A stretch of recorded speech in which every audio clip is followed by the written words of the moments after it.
கர்த்தருக்கு ஸ்தோத்திரம். இன்னும் ஒரு டிசம்பர் மாதத்தில் இன்னும் ஒரு நாள் நான் உங்களை சந்திக்கிறேன். அதாவது இன்று நான் உங்களோடு பகிர்ந்து கொள்ளப் போவது 2 கொரிந்தியர் 9:15 இப்படி சொல்லுகிறது. தேவன் அருளிய சொல்லி முடியாத ஈவுக்காக அவருக்கு ஸ்தோத்திரம். தேவன் அருளிய சொல்லி முடியாத ஈவு எது? அதாவது இயேசு கிறிஸ்து. அந்த இயேசு கிறிஸ்துவின் ஈவு தேவகுமாரன் எங்களுக்கு கொடுத்தார். தேவன் அந்த ஈவு, அந்த எங்களை மீட்டுக்கொள்வதற்காக அந்த கொடுத்த அந்த பரிசை குறித்து கதைக்கப்படுகிறது. யோவான் 3:16 சொல்லுகிறது, தேவன் எங்களுக்கு இந்த உலகத்தை எவ்வளவாக நேசித்தார் என்று.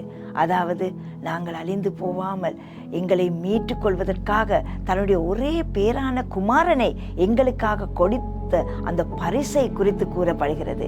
இயேசு கிறிஸ்து எங்களுக்காக இந்த உலகத்துக்கு வந்தபடியால் இன்று நானும் நீங்களும் ஜீவிக்கிறோம். இந்த மாதத்திலே அநேக கொண்டாட்டங்களுக்காக ஆயத்தப்படுகிறார்கள். ஆனால் ஆண்டவர் இந்த உலகத்துக்கு வந்த காரணம் என்னையும் உங்களையும் மீட்டுக்கொள்வதற்கு. இன்று நாங்கள் சந்தோஷமாக இருக்கிறோம். இன்று நாங்கள் ரட்சிக்கப்பட்டு நாங்கள் ஒரு எதிர்பார்ப்போடு காத்திருக்கிறோம். ஆனால் இந்த ரட்சிப்பு இல்லாமல் எத்தனை பேர் அழிந்து போகிறார்கள். எத்தனை பேருக்கு இந்த தேவனுடைய அந்த அருமையான இந்த உலகத்துக்கு வந்த அந்த நோக்கத்தை அறியாமல் இருக்கிறார்கள். இந்த மாதத்திலே நீங்களும் நானும் ஒரு தீர்மானம் எடுப்போம். நாங்கள் பெற்ற சந்தோஷத்தை நாங்கள் இன்னும் ஒருவருக்கு சொல்லுவோம். நாங்கள் அந்த தீர்மானத்தோடு இந்த மாதத்தை நாங்கள் செலவிடுவோம். கர்த்தர் தாமே உங்களை ஆசீர்வதிப்பாராக. நன்றி.